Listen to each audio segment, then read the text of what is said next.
Hey, what's up, everybody? This is Charleston, and welcome you guys to another episode of the Dreamerspro Show, where we cover everything from sports, hot topics, classic debates, entertainment, and where we give you guys a fresh perspective on things and how we see them. You know, I can't believe that we're actually at this point where we're making this video, but I think it's a legitimate question to ask, right? Because there's been a lot of confusion surrounding the Lakers this entire season, right? And I'm trying to make sense of really what's going on here, apart from the fact that they're losing. I was recently listening to Undisputed and some other shows the other day, and they were trying to make sense of why they believe the Lakers are doing poorly, right? They were trying to understand, okay, what is going wrong? You know, how did they get to this point? Because now, as we currently speak, the Lakers are still the number 7 seed in the Western Conference, but they're actually below 500 again, right? They've been hovering at this 500 mark. And after 41 plus games played, they're more than halfway. I mean, they've passed the halfway mark of this season, but they still haven't been able to figure things out. And people are trying to make sense out of it. So over the last week, I believe it was on Friday or so, various people in media were talking about the Lakers. And they said some interesting things that I want you guys to take a listen to, because I think it's going to shine some light or illuminate all of us as to what is really going on. So before we go too far, take a listen to some of this audio that we have here for you. Take a listen to this here. Many people pegged the Lakers to win the West before the start of the season. It's almost hard to remember that. So what is wrong with LA right now? Well, there's a plethora of things, but I'll hit on two right now. One, guys, is the defense. And I don't know how in the world they're ranked 17th in the league in defensive efficiency, because they look a lot worse than that to me. And when they play young, athletic teams, they just can't stay in front of them, and they can't stay with them. And that's why even when they win, they beat Atlanta, they beat Portland, they beat Sacramento, they beat Minnesota, the games are still fairly close for the most part, right? Because those teams are young and they can move, and the Lakers have trouble staying with them. And last night, you saw they had 70 points in the paint for Sacramento, and then they hit 11 threes. That means you're getting everything you want. Like, that's an analytics person's dream, because all you want is points in the paint or three-pointers, and they were getting whatever they wanted from the Lakers, because they're too old. Their best defender is Avery Bradley. He's still good, but he's older. He can't stay with guys like he used to. LeBron can block some shots, can get some steals and strips, as we saw last night, but he's not the every possession defender he used to be. And then Russ, Malik Monk, they're not guarding. Yo, Russell Westbrook is 0-15 from the three-point line over his last 6 games, man. And he knows it, too. I got a crazy stat for you. Defenders are averaging their space between him and defenders of 8.3 feet. So people are sitting in the lane while my man's on the three-point line saying, go ahead, shoot it. So what does that do? That clogs the lane for LeBron James. Look, they have some real issues they need to figure out around Russ. And I know you're always going to say, Max, yes, you're lying. Don't worry. Russ always figures it out. I'm worried. And I'm going to tell you, Max, I don't know, because Russ has never won a championship. So you tell me he's going to figure it out, but that's never him figuring it out. Has never led to him winning a championship. Totally legit. Now, let me unpack this in order, right? Let me unpack this in order. If you listen to the beginning of Undisputed, Jenny Taft, I believe her name is, the moderator, she started off with the monologue saying, and I quote, "Many people pegged the Lakers to win it before the season started." Hold up a freaking minute. That is what she said to open the show. And yes, it is true. Many people did pick the Lakers to come out of the West if we're talking about voices in the media. Now, here's a quick distinction I want to make. You cannot hold media members to the same standard that you hold NBA fans to. NBA fans are emotional. They're going to support their team no matter what. I believe there was a guy that left a comment on one of our videos, Laker videos, probably a week ago. And this guy was talking like as if he was Nostradamus. You're going to see the light. Just you wait. The Lakers are going to win the entire thing this season. I'm like, all right, if that's what you feel, you expect this to be a fan. You can't take somebody seriously saying that if they're like a media member or somebody that's supposed to be an analyst. But this is what fans do. Fans are going to pick with their heart because sports has a lot of emotion. sort of integrate into. There's no way you can watch sports and not be emotional, right? So we understand that fans are going to pick their teams because they usually support teams with a lot of emotion. But analysts, on the other hand, they need to make they're supposed to be making their decisions based on critical thinking and reasoning, right? That's what they're supposed to be doing. And if you listen to that soundbite, Chris Broussard went on to say that the Lakers are a terrible team on defense, and they're old. He also said that, and he said Russell Westbrook looks lost. Then Jay Williams of ESPN, he said that the average space, which is a stat I couldn't even believe. I don't even know where he got that stat from, right?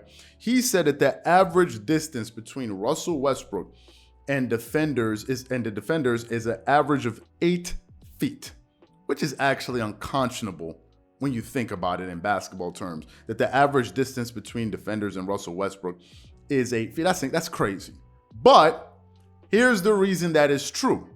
The reason that is true is because Russell Westbrook cannot shoot. Buddy, Brody, whatever they call him, cannot shoot. This is not something that just occurred this season. It is not. I'm going to get into some of the advanced analytics of Russell Westbrook's various shooting percentages from various distances on the floor, right? You can go hunt this information down on basketballreference.com. It's right there. We're going to talk about his career shooting averages from various distances on the court. From 0 to 3 feet, Russell Westbrook is a 59.5% shooter, which the other players that shoot above 60%, 70, close to 70, but whatever. He's a 59.5% shooter. From 3 to 10 feet, he's a 34.5% field goal shooter. This is over his career. From 10 to 16 feet, he's a 39.2% shooter. From 16 to 3 feet, to the three-point line, he's a 38.6% shooter. And at the three-point line, his career average is 30%. Westbrook, for his career, has never shot, think about what I'm telling you, think about this, has never shot over 40% when he is between, from 3 to the three-point line, 3 feet to the three-point line. He's only shot over 40% at the rim. Think about this. Now, what does that mean? It means that he essentially would be giving the Lakers zero spacing on the court. But wait a minute. As I said a few moments ago, these are his career averages, which means what? This is a compilation of his shooting percentages over time, which means that none of this should be a surprise, number one. And number two, if you did your due diligence, you would know that this was bound to happen. Why? Because we have evidence of it. But it doesn't stop there. For his career, he's averaging, think about this, 4 turnovers per game for his career in the regular season. In the playoff, he's averaging 4.1.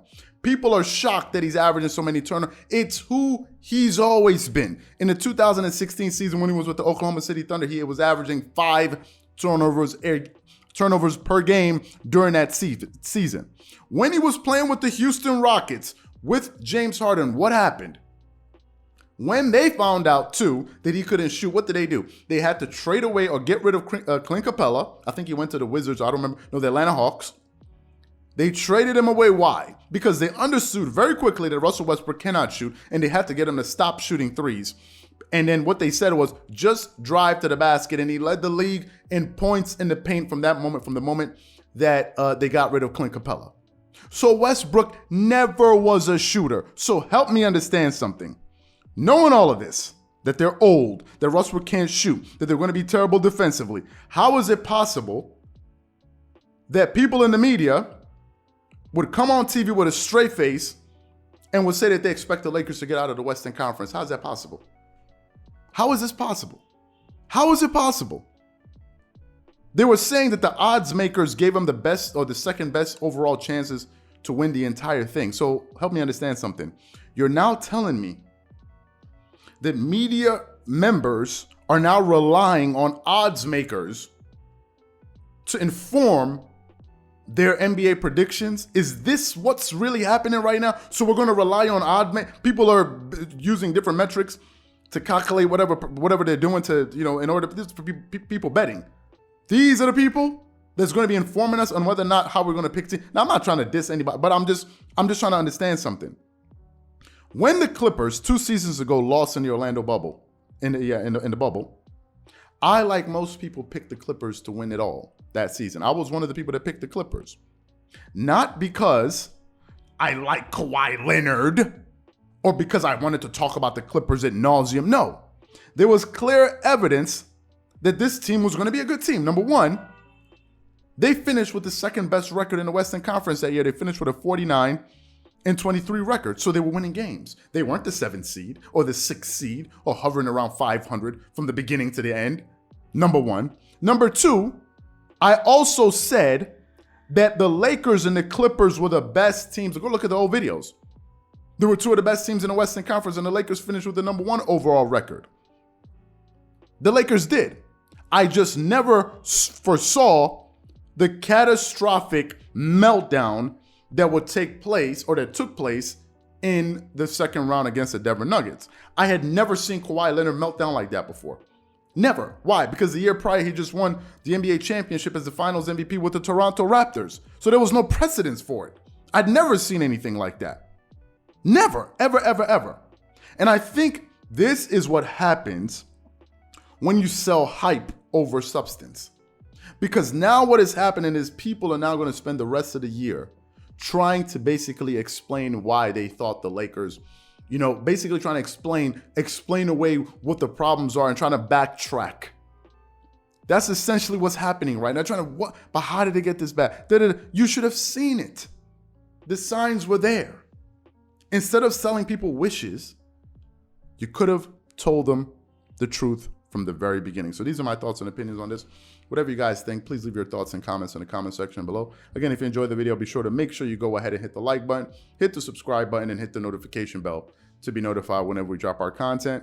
Once again, this is Charles here from Dreamerspro. Wishing you guys an amazing day and catch you guys on the next episode.